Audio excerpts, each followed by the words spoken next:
President Biden trying to show the nation he can be commander-in-chief for another 4 years. The president holding his first news conference tonight in months. I'm just going to keep moving, and because, look, I got more work to do. We got more work to finish. The press conference for many a test of President Biden's viability as Democrats weigh whether he is the party's best option to win the White House come November. Good evening, everyone. I'm Mike Meback. I'm Gassia Mikhaelian. President Biden has been trying to bat away the notion that he's unfit to serve 4 more years ever since that rough performance in the debate against former President Donald Trump. This is the first time he's faced questions from reporters about his future since then. We'll turn to KTVU's Jana Katsuyama in studio with reaction to what the president had to say. Yes. Well, and certainly if you look at him now versus in 2020, this was not the fiery Joe Biden of 2020. But overall, his tone, his responses were quiet. They were measured and reserved. He did have some very public stumbles today, both during the news conference and at a NATO gathering beforehand. He said, though, he is confident he can win. And if a doctor tells him he's not cognitively fit, he said he'd get tested or even step aside. I believe I'm the best qualified to govern. And I think I'm the best qualified to win. That was President Biden's main message at the news conference Thursday evening, a test for some of his viability amidst concerns that he might not be the Democratic Party's best option in the high-stakes election this November. On the first question, Biden stumbled on Vice-President Kamala Harris's name.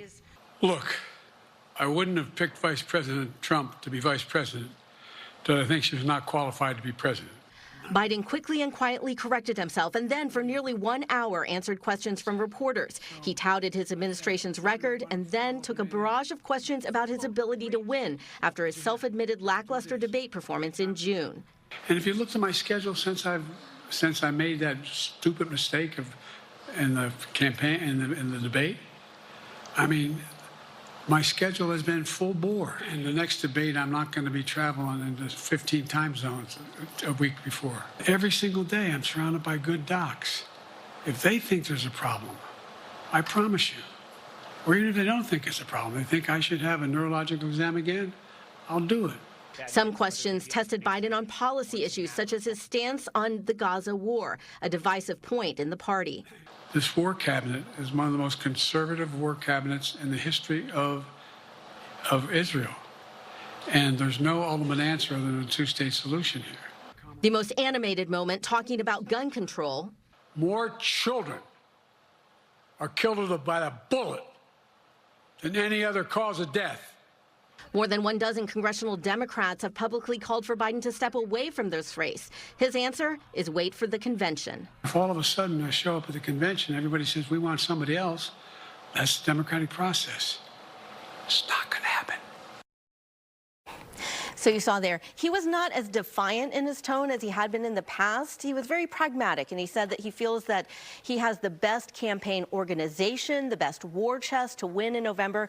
His staff did meet privately with Democrats in the Senate, saying President Biden has a path to success through Pennsylvania, Wisconsin, and Michigan. I did talk with some people on Capitol Hill today, and some of them were telling me, Gassia and Mike, that they feel like each of these things, no one event has the ability to turn around his campaign, but every time he makes a mistake, that is yet another data point for people who are a little bit on the fence that could tip things over. So these next couple days and even into next week, it's going to be very critical for him. Everyone listening almost to every word. Yes. Tonight. Very much scrutiny. Meantime, his vice president out there campaigning today in North Carolina, was in Nevada earlier in the week. What about the president himself? Is he expected to be out there on the campaign trail soon? Well, Michigan was mentioned as one of the key states. He is planning to go there tonight to Detroit, a very blue city, but certainly it's something where he's going to have to try and make his case there. Sure. All right, Jana, thank you. Thank you, Jana. President Biden will be spending some time in the Bay Area later this month. Mr. Biden will be in Piedmont on Saturday, July 27th for a re-election fundraiser. Ladies and gentlemen, President Putin. President Putin. You're going to beat President Putin. President Zelenskyy. I'm so focused on beating Putin. President Biden spoke before the news conference with reporters and made a bit of a gaffe here, referring to the president of Ukraine as President Putin, who is, of course, the Russian president. The president, however, went on to note that progress is being made as NATO continues its support for Ukraine. President Zelenskyy pushed for more help in the war with Russia, including lifting restrictions on the use of U.S. weapons to attack military targets inside Russia.